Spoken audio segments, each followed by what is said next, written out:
mau membongkar ini.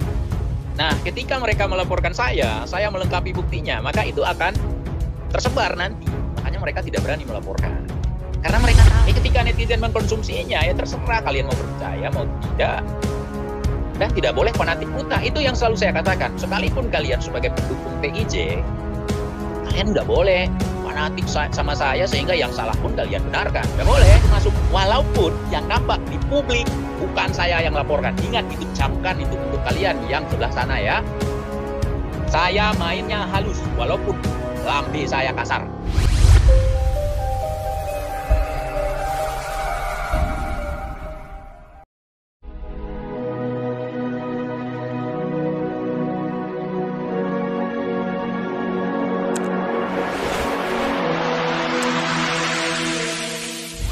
Ya, tidak ditunjukkan bukan berarti tidak ada bukti. Contohnya gini, mari kita berlogika ya. Saya membuat sebuah narasi tentang perihal masalah perlendiran nih. Secara gamblang saya sebutkan namanya. Tujuan apa?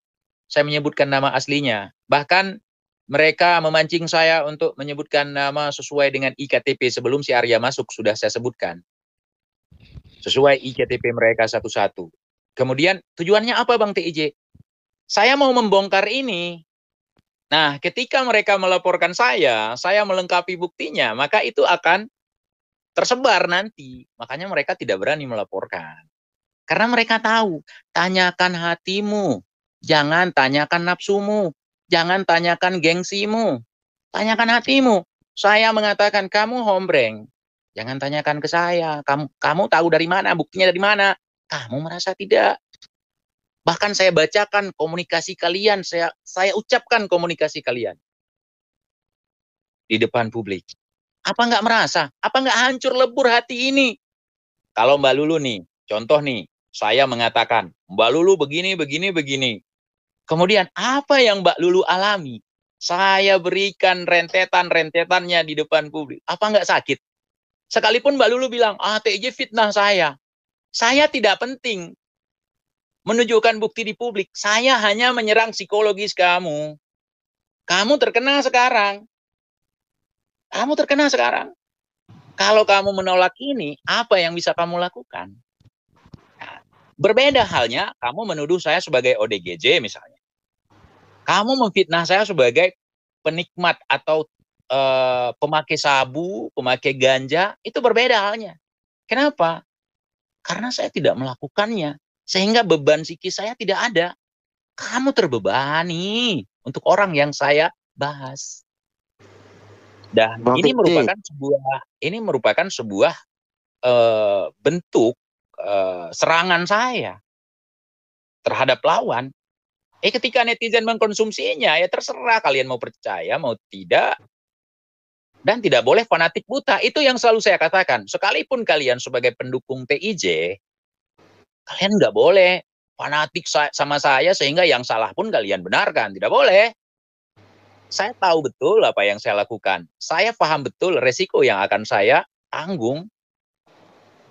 Tapi orang-orang yang katanya kemarin, sebentar Bang ya, kemarin orang-orang yang, misalnya nih si Arya masuk ke sini kan ingin membantu permasalahan Umi Preman yang ditelanjangi oleh TIJ, yang dilucuti oleh TIJ, yang difitnah oleh TIJ, itu kan? Ketika dia pertama sekali masuk kan itu, yang dia kantorkan masalah itu. Kenapa pada saat pelaporan Umi Preman tidak diajak? Dan pria-pria yang gagah dan menggagahi lubang yang salah, kenapa tidak diajak? Kenapa? Kenapa justru yang dilaporkan hanya permasalahan pribadinya yang saya serang? Kan begitu.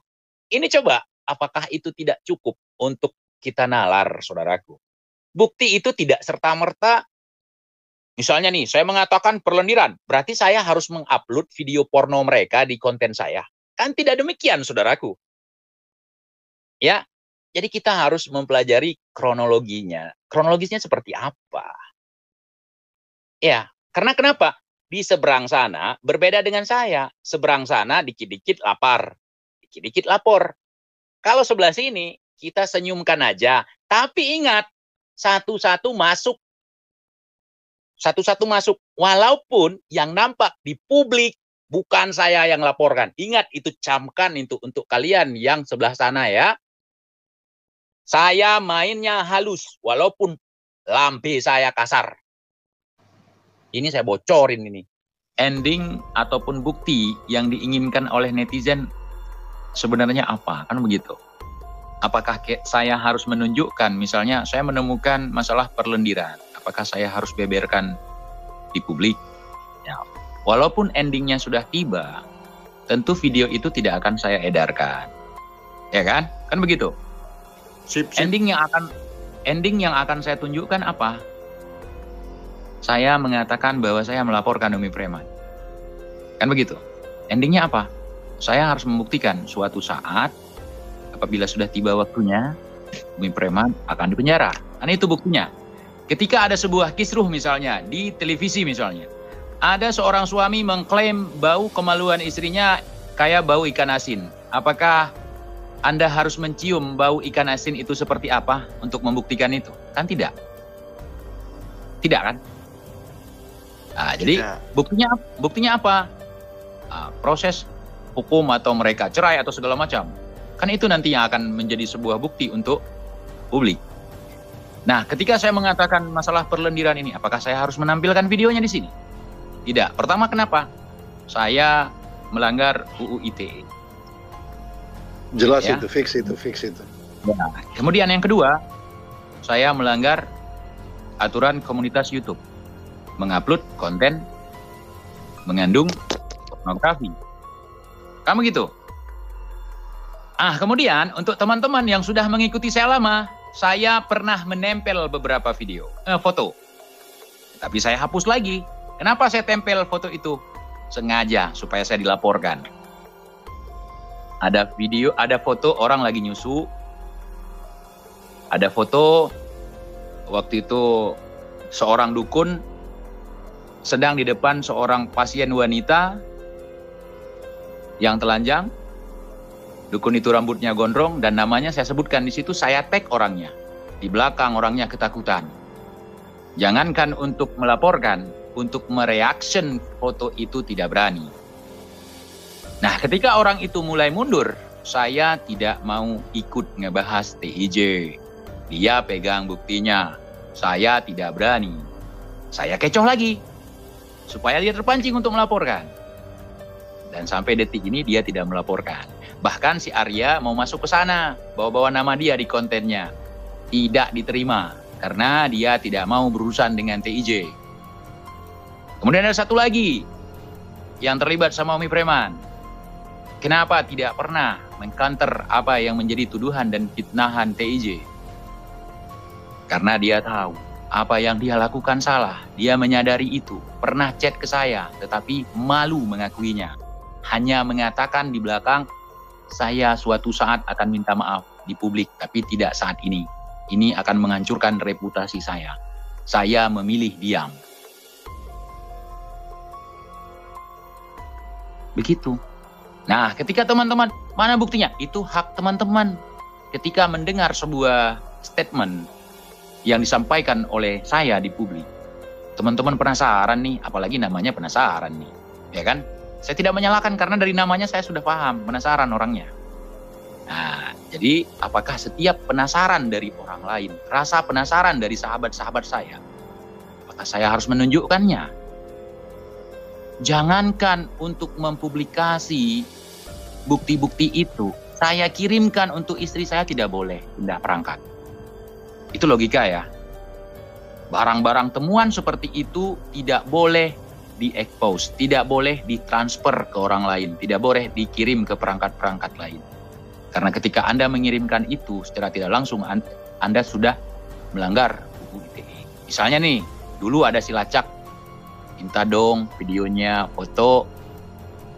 Sementara saya sudah tahu apa yang dia bicarakan. Kalau seandainya TIJ mengirimkan video itu kepada saya, pertama, saya akan menuntut dia atas dasar menyebarkan sesuatu yang melanggar UU ITE. Kedua, saya akan memeras orang yang ada di dalam video ini. Kalau video ini, kalau saya tidak dibayar, saya akan membeberkan video ini. Nah, yang saya lakukan ini tentunya sangat penuh dengan kontrol. Tidak asal-asalan. Sedikit saya meleset, saya sama dengan menggali kuburan sendiri. Saya membeberkan aib orang di publik. Saya hancur. Kalau saya salah sedikit memainkan permainan ini, keceplosan, saya hancur. Dan sejauh ini, apa yang saya mainkan masih dalam koridor. Dan saya juga konsultasi, karena saya merasa diri saya bodoh, al-fakir, yang selalu butuh ilmu, saya konsultasi dengan orang-orang yang mengerti. Bahkan dengan orang-orang yang paham tentang agama, saya tanya, yang saya lakukan begini, tujuannya begini. Ini aib orang begini. Tidak boleh kalau itu aib. Tetapi mereka mengklaim bahwa ini adalah sebuah fitnahan. Ya, kamu harus mempertahankan, menjawab. Apakah itu fitnahan, tuduhan? Karena sudah terlanjur kamu angkat. Kenapa kamu angkat ini? Apa tujuan mengangkat ini? Saya hanya menunjukkan kepada orang-orang yang telah membayar hacker untuk menghantam saya bahwa mereka bukan hacker yang hebat. Mereka mencuri semua data saya. Ternyata mereka kecolongan. Mereka meninggalkan jejak di perangkat saya. Mengenai pelaporan Umi Preman, itu bohongan atau tidak? Mana bukti pelaporannya? Tanya langsung sama Umi Preman. Karena yang melaporkan di sana atas nama saya dan juga adik saya. Kemudian saya pernah meminta untuk surat pemanggilan itu di-expose, dipublikasi. Surat pemanggilan ya, surat pemanggilan. Jadi di pihak sana tidak mengizinkan. Artinya di pihak kepolisian sana tidak mengizinkan. Ya. Kemudian mau disamakan, oh saya juga tidak boleh mempublikasi surat pelaporan saya terhadap TIJ misalnya. Tetapi mereka menunjukkan amplopnya, bahkan menunjukkan surat yang tidak jelas. Artinya itu bukan sesuatu yang rahasia dong. Seharusnya kan dipublikasi saja. Gitu ya. Gitu. Bang Kemudian kenapa saya kekeh bahwa ini adalah pelaporan hoax? Karena saya udah ngeceknya. Kan saya yang dilaporkan kan. Buktinya, kalau saya dilaporkan, tentunya saya tidak akan tenang-tenang saja selama ini. Saya akan sedikit risih. Kan begitu? Jangankan untuk mempublikasi bukti-bukti itu, saya kirimkan untuk istri saya tidak boleh, tidak perangkat. Itu logika ya. Barang-barang temuan seperti itu tidak boleh di-expose, tidak boleh ditransfer ke orang lain, tidak boleh dikirim ke perangkat-perangkat lain.